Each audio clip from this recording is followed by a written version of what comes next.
Salut à tous, on se retrouve en cette fin du mois de septembre pour prendre des nouvelles du potager. Alors il y a plein de choses à faire évidemment puisqu'il y a certaines récoltes qui se terminent. On va devoir retirer les plants comme les tomates par exemple, là ça va commencer. Et puis on va pouvoir faire des semis, oui on ne va pas laisser le terrain tout seul. Donc on a encore un peu de boulot, ça tombe bien.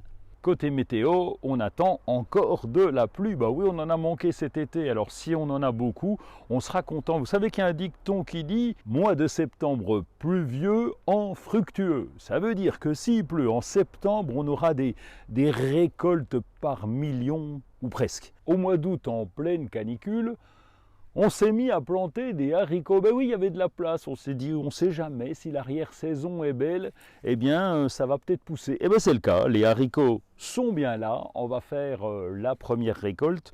Attention quand vous récoltez, n'oubliez pas de bien prendre le haricot entre le pouce et l'index pour ne pas abîmer les fleurs qui sont là, qui redonneront des haricots. Alors là, c'est bon à savoir pour l'an prochain, semer en plein été, parce que si l'arrière-saison est belle, si on a un bel été indien, eh bien on aura encore des récoltes qui se prolongeront. Il n'y a pas que des inconvénients à la canicule. Cette année, les melons, les pastèques se sont très bien comportés. Alors d'accord, celle-là, elle n'est pas énorme, mais c'est une variété baby qui va rester comme ça et qui est très concentrée, très sucrée. Ben donc je vais la récolter, on en reparle ce soir, ça devrait être bon. Cette année, on a bien profité de la récolte des tomates Indigo Kumquat. Alors elle est particulière, cette tomate, elle est bleue au départ, elle va rougir ensuite et on va les faire au four. Alors on fait déjà les tomates au four avec du thym, ensuite on va les rajouter à des gnocchis, un peu de parmesan et c'est un plat exceptionnel.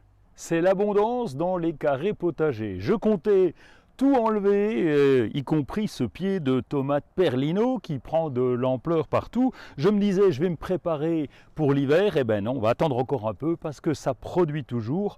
La bourrache est belle, le basilic est encore bien et puis j'attends des nouvelles de mes petits piments. Donc tout va bien, on va laisser se prolonger l'été dans les carrés potagers. Ah ben dans le sud, ils ont déjà fini les vendanges, mais nous sommes dans les Vosges et là, le raisin n'est pas encore prêt. On a planté la variété Aladin qui fait des belles grappes noires avec des petits fruits bien juteux, bien sucrés. Et cette variété, eh bien, elle fait des grappes assez longues, elle est résistante aux maladies, mais là, on va encore attendre un petit peu, on va en récolter, allez, mais c'est que le début. Il reste encore quelques jours pendant le mois de septembre pour profiter de son potager.